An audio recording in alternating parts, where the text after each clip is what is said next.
Right now on 13 Action News Live at 5, 2 people dead in the past 2 days, both in the same location. What authorities are telling us as they now investigate both as homicides.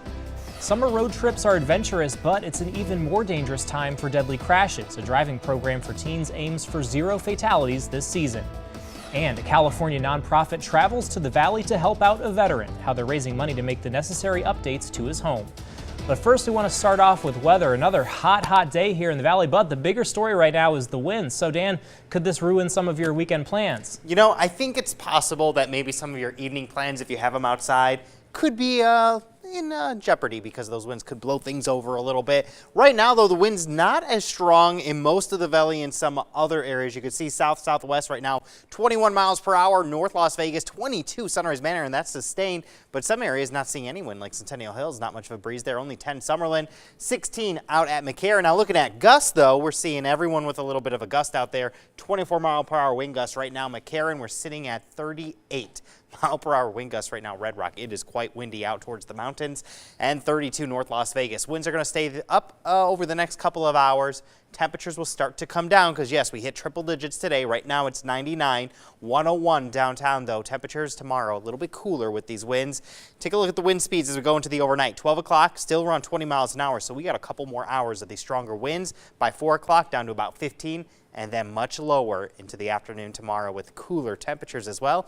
I'll take a look at that forecast and show you what big changes could possibly be moving in for Father's Day weekend. Tom. All right, thanks, Dan. Well, new at 5, summer break is here, and for teens that drive, more of them will be on the road, but they pose a higher risk. 13 Action News reporter Austin Carter spent the day with teens and parents as they got behind the wheel for a one-of-a-kind driving experience.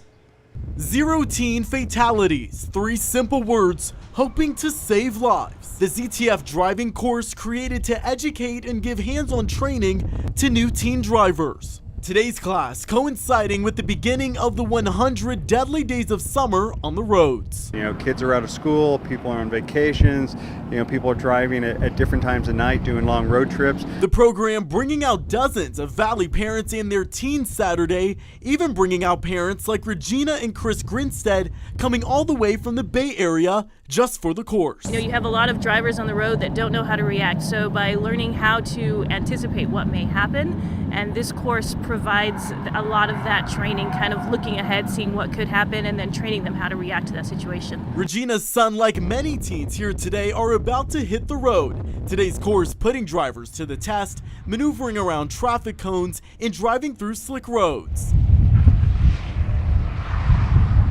You have to have a what-if mentality when you're behind the wheel, because eventually that what-if is going to happen, and if you're not ready for it, you could become a statistic. And this kind of hands-on training giving parents peace of mind, especially as they hit the road during the most dangerous time of the year. Just seeing that he was able to do that successfully a couple of times, it really gives us confidence that once he gets out there in a situation, if things go bad, he'll have this knowledge to help him get out of it. Austin Carter, 13 Action News. A good lesson there, and to sign up for the next 0 teen driving fatalities class here in the Valley, we have a link to get in touch with them on our website at ktnv.com. Well, North Las Vegas police are investigating another homicide in the same location as a shooting from yesterday. They say that they're related. A man's body was found this morning near Cary and Pecos. Details about the victim have not been released yet. At the same location yesterday, a 13-year-old was among 3 people shot. A man died on scene, and a 20-year-old is recovering in the hospital. Investigators haven't released full details on what happened. No suspect is in custody for both of those death investigations. A man wanted by police was shot this morning when he attempted to escape. It happened on Cimarron near Blue Diamond. Metro says the suspect was wanted in at least 8 armed robberies over the past 2 weeks. Detectives tried to take him into custody at a nearby gas station. At first, he complied and got on the ground, but then he ran to his car and tried to drive off. Police fired at the suspect, striking him. They say that he was armed with a gun. Nevada childhood cancer survivors and their families are raising money to support the state's long-term follow-up clinic. And our very own 13 Action News anchor Trisha Keene emceed today's Alice in Wonderland-themed Mad Hatter Tea Party. You see her right there at the Roseman University of Health Sciences. Doctors and families dealing with cancer know that this clinic is so important because no one is turned away for treatment. Today's tea party was put on by The Cure for Kids. Looking ahead to tomorrow, Blue Man Group is hosting its 4th annual sensory-friendly performance. It's for kids on the autism spectrum. There will be some slight modifications to their performance, including reduced sound and light levels. Quiet zones will also be set up in the lobby to get a break from the excitement. The show is tomorrow, and tickets cost $36. The show benefits the Grant a Gift Autism Foundation. A nonprofit returns to the Valley to help a veteran make his home ADA accessible. Naval Corpsman Ed needs a better bathroom. The doorways need to be widened and ramps need to accommodate his wheelchair. So the group Guns to Hammers is working on his home, but they underfunded to complete the work. They've hosted fundraisers at the Leatherneck Club and Tenaya Creek Brewery. We're probably around $7,000 short right now. And either way, I'm telling you as a business owner from Houston, Texas, either way this project will get done, even if I have to write a check myself. And if you want to help out, the Tenaya Creek Brewery will continue to donate $1 for every pint through July 5th. Guns to Hammers hopes to complete Ed's home this summer. Well, some good news for the Silver State. An annual report ranks both Reno and Las Vegas among the top 10 small and big cities in the U.S. Las Vegas ranks 5th for big cities, while Reno ranks 6th among smaller cities. Governor Brian Sandoval says the state is starting to see the benefits of all the investments placed into economic development and our universities. President Trump heads to Singapore to get ready for his historic summit with Kim Jong-un. He holds an impromptu press conference just before boarding Air Force One. ABC's Andy Field reports the president has his speculations on Tuesday's meeting with the North Korean leader. It will be an historic first, an in-person meeting between a sitting U.S. president and a North Korean leader. President Trump saying he has a clear objective to convince Kim Jong-un to completely abandon North Korea's nuclear weapons and ballistic missiles arsenal. I have a clear objective, but I have to say, Eliana, that it's going to be something that will always be spur of the moment. Mr. Trump, who prides himself on deal-making, saying this morning he's on a mission of peace. I feel that Kim Jong-un wants to do something great for his people, and he has that opportunity, and he won't have that opportunity again. It's never going to be there again. So it's a one-time shot. President Trump saying he will know within the first minute whether Kim is serious. The president saying he's not afraid to walk away. And if I think it won't happen, I'm not going to waste my time. I don't want to waste his time. Before heading to Singapore for the summit, the president meeting other G7 leaders in Quebec. The tension there palpable. Mr. Trump arriving late, leaving early, and ditching sessions on climate change, clean energy, and ocean protection, and continuing to talk tough on trade. We're like the piggy bank that everybody's robbing, and that ends. The president also pushing for Russia to have a seat at the table, that country ousted after it annexed Crimea in 2014. I think it would be good for the world. I think it would be good for Russia. I think it would be good for the United States. I think it would be good for all of the countries of the current G7. The president's 18 months of nationalistic policy, often leaving him the odd man out. Andy Field, ABC News, Washington. Well, saving and paying for college can be a struggle for many people. However, one student figured out a way to take the stress out of pursuing her education. Ahead, hear how a nonprofit helped her and others achieve their dreams. But first, an unfortunate scene in Florida after a woman is thought to be killed by an alligator. Find out what she was doing before the attack happened. And count on Chopper 13 to bring you breaking news fast and first. We'll be right back. Welcome back. Well, this 12-foot alligator you see right there was caught after crews say it attacked and killed a woman in Florida. Search teams unfortunately recovered her body this morning. She was walking her dogs near a pond. Authorities are learning more about the environment where she was located. ABC's Daria Albinger explains more. Just before 10 p.m. last night, wildlife searchers found Shizuka Matsuki's body in this South Florida lake. The 47-year-old disappearing Friday morning while out walking her dogs. A witness saying she was seen strolling along the waterfront at the Silver Lakes Rotary Nature Park. Just moments later, she was gone. The dogs found roaming alone, one of them badly hurt, the injury fresh. When the witness went to the area, he immediately spotted a large alligator. Police arriving at the scene, searching for the gator from the air and on the ground. I just want pistols out. since we have confirmation this alligator is in here. A 12-foot alligator spotted in the pond during that desperate search for Matsuki. Trappers finally pulling the gator from the murky waters. A human arm found inside. Oh, my God. Authorities are closing the park, but passers-by say they weren't surprised to hear about an alligator lurking in the water. I tell people, I said, whether you know there's a gator or not, there's a gator in here. I saw the gator yesterday. Alligators and humans frequently cross paths in Florida, though the CDC reports only 11 gator-related deaths in nearly 2 decades. Wildlife experts warn summer is nesting season for the reptiles, and gators infesting nearly 7 million acres of Florida habitat are more likely to be aggressive. Daria Albinger, ABC News. A Las Vegas family offers a reward after thieves are caught on camera stealing their trailer. Take a look. The trailer was loaded with 2 dirt bikes and an ATV. It happened outside the family's home Thursday morning near Rancho and Oakey. In the video, you can see there the first man get into the truck and the second runs up and lifts the trailer and drags it to the other side of the driveway, where the group hooks the trailer to their own truck and then takes off. All of that happened in less than 3 minutes. I would choose a lot of words I probably can't say on camera. They obviously do this a lot, and the way they did it, it was just too structured. Now the family's offering a $1,000 reward for the return of their trailer and bikes. What is wrong with people? That's my question. All right, let's get to the forecast. Winds, they were strong out there today. We definitely had some gusts out around the city, and we're still seeing that right now. Those sustained winds from the southwest, into the 16-mile-per-hour range, 15, 20-mile-per-hour range. So definitely a little windy. Henderson, calm. Last report, not seeing any wind, but we got some winds around across the whole city. Take a look at your gust map. Look at the colors off to the north of Vegas. These are the purples. Definitely stronger winds right now to our north, but winds are going to be around the next several hours. You can see those gusts sitting in the 20s and 30s across the city. We do have a high fire danger in effect until 8 o'clock tonight, and also a wind advisory in effect tonight until midnight because of these strong winds. That's for Las Vegas. We've got a high fire danger in effect through tomorrow, actually, for Arizona as those winds stay stronger, and we see these dry conditions across the area just linger over the next several days.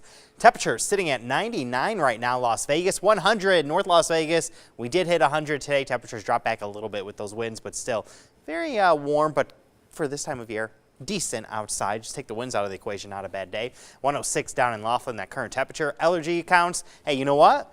We're in that time of year. They're going to start lowering. You can see we're not seeing anything in that moderate, in that low to moderate category right now. Tomorrow, very low counts, and especially by Monday. Sun rose 5:23 in the morning. We are at the earliest sunrise time of the year. The earliest is 5:22, so we're pretty much there. Sunset 7:57. We're going to get up to 8:01, so we're only going to add about 4 to 5 minutes of the daylight. And then we're going to start cutting those days a little shorter. But we all know that just means summer's going to last a while. It doesn't end just because the sun's going to be out shorter. Take a look at this. Last year to date, 9 days at 100. The warmest we saw was 105. Well, this year, hey, we're 1 day less. 8 days at 100 compared to last year. But we've had a warmer temperature to date, 107 so far here in Las Vegas. And take a look at the forecast. We got a couple of those in there as well. Tonight, actually, not too bad. 75 degrees Las Vegas, pretty close to the average, a little bit cooler than what we woke up to this morning because of these winds. 72 out in Summerlin, 71 Boulder City. Tomorrow, not a bad day. We're actually going to be right at average to a little below. 97, that forecast high. 105 Death Valley, 89 Alamo. Summerlin, 92 degrees, only 100, and that will be Whitney sitting right at that century mark. We're watching 2 systems. What an active Pacific. 3 days ago, nothing out there at all. Now we have 2 storms we're watching. One of them, Alita, is going to spin out to nowhere. The other one, which will become Hurricane Bud, is going to move awfully close to the Baja. If you know our weather pattern, when we see stuff like this, we keep an eye on this closely because that could change our weather come next weekend. Until then, though, no. Sunshine, warm temperatures, 107 Tuesday and Wednesday. Overnight lows once again in the 80s. Calmer conditions every day. We're not seeing much of a breeze at all until possibly Thursday. And that's when those changes could move in by next week and see the temperatures drop back and possibly some showers for next Saturday. We will fine-tune that forecast over the next several days. Well, L'Oreal, it's a cosmetics brand we all know, and now they're going to reveal what they put into their fragrances. Thousands of people signed a petition asking them to do so, and L'Oreal isn't the first to do this. Part of this push for the reveal involves toxic chemicals. Right now, the U.S. doesn't require companies to let the public know about their ingredients. Some of the chemicals are linked to cancer, allergies, and other sensitivities, according to safecosmetics.org. Well, you've heard of giving back, but What about when it comes to college tuition? Scripps reporter Kumasi Aaron profiles a woman who got some help from a nonprofit and made it her mission to make sure that others got the same chance that she did. Brittany David is framing a piece for her mom's birthday. But yeah, it's a play on Tom Sawyer, like little banjo frog. A gift even more special. All right. Because Brittany is the artist. How do you feel when you look at artwork like this and think about the artwork when you first started? It's really cringeworthy. Brittany discovered her love for art nearly 16 years ago here at the Gold Crown Foundation, a nonprofit that aims to educate young people and communities through sports and other enrichment programs. I straight up wouldn't be here without them because of what I've been through and what they helped me get through. At first, it was simply her safe place. My dad wasn't really a part of our lives, and so it was just my mom and my grandma and my brother and I. So it was just hard, like, living with that. But over time, this became a place where she could blossom. It was just eye-opening what you could do there, and it just fostered such a creative part of me that I didn't have before. She started sketching every day, sometimes in this old math book she recycled. Like, these are all math problems. And eventually graduated college with a degree in art. My parents didn't even graduate, or my dad didn't even graduate from high school. He barely passed the 7th grade, so I mean, it's a big deal. I mean, think of how many times Alice in Wonderland has been redone and never been diversified. Now she's working as an artist toward her dream of creating children's books. Sit down, Oscar, let's draw. But more importantly, she's giving back to students at the place where the dream began. And I've walked in their shoes, and I know exactly what they're going through. Being able to come back and help them it's a real gift. It's a pleasure. Like, I love coming here, and I wouldn't have it any other way. Using passion to pay it forward, making life a true work of art. I'm Kumasi Aaron reporting. Paying it forward. Great story there. All right, well, a sweep by the Golden State Warriors in the NBA Finals. We'll have highlights from last night's game and what's ahead for Cleveland Cavaliers star LeBron James. And she became a pop culture phenom when she first appeared in the first James Bond film. We'll look back at the life of the first ever Bond girl who passed away. Welcome back. Well, she helped Sean Connery deliver his most famous line. The first ever James Bond girl passes away. Trench. Sylvia Trench. I admire your luck, Mr. Bond. James Bond. Eunice Gayson played Sylvia Trench in 007's 1962 debut, Dr. No. The producers of the Bond series announced that she died yesterday at the age of 90. A post on her official Twitter feed says she will be very much missed. After the Bond film, she appeared in several other TV series like The Avengers. Queen Elizabeth II celebrated her birthday today with the traditional pomp and ceremony. Hundreds of soldiers, horses, and musicians took part in the parade known as Trooping the Color. Her actual birthday was on April 21st when she turned 92. Other royals, including Prince Harry and Duchess Meghan, joined in on the celebration. Well, talk of dynasty in Oakland after the Golden State Warriors swept the Cavs in the NBA Finals. ABC's TJ Holmes talked to the players after their big win, and he joins us from the Quicken Loans Arena in Cleveland with all the highlights. There's a new dynasty in the NBA. It was a clean sweep. The Golden State Warriors shut down any hopes of a finals comeback for the Cavaliers. Total domination here in Game 4. Beating them in 4 games, the first final sweep since 2007. We got the job done with the 4-0 sweep, and this is the opportunity we had coming into this building that we dropped the ball last year. Curry trying to draw the foul, still gets it to go! Right out of the gate, Steph Curry and the Warriors were on fire, but LeBron James and the Cavaliers didn't go down without a fight. King James scored 23 points. Shot is good. Trying to carry his team on his back to a Game 5. Back to James! But he says a self-inflicted injury was one of the things holding him back. Pretty much played the last 3 games with a broken hand. Self-inflicted. Post-game after Game 1, very emotional. King James was no match for Kevin Durant and the Splash Brothers. The way picked up by Curry. Curry drives inside. Driving the Warriors to that 23-point victory. Durant, with his 20 points, 12 rebounds, and 10 assists, was awarded a back-to-back MVP title. He talked about taking on the King. When you play against one of the best, it brings the best out of you as well. And bring out the best it did. The Golden State Warriors now taking that trophy, their 3rd in the last 4 years, back to California. The Warriors won on the road, but that didn't stop the celebrations on the court and in the locker room. So for the first time since 2007, we see a sweep in the NBA Finals. And maybe for the last time, are we seeing LeBron James in a Cleveland Cavaliers jersey? Yes, the storyline will now immediately shift to what is he going to do. He, of course, can become a free agent after this season, and everybody wondering if he going to break some hearts here in Cleveland once again and leave this city. Keep all eyes on LeBron James this summer. I'm TJ Holmes, ABC News in Cleveland. That's the big question there. All right, well, stay with us. We'll have a final check of your weather after the break. And don't forget to download the all-new 13 Action News app. It features live streaming, video on demand, and a handy weather radar. It's free in the App Store and in Google Play. Now, here's a preview of World News Tonight. Coming up on World News Tonight, the sprint to Singapore, the president in the air right now, his new praise for Kim Jong-un, and his threat for America's closest allies as he leaves the G7 early. Plus, the TSA under fire for patting down a 96-year-old woman.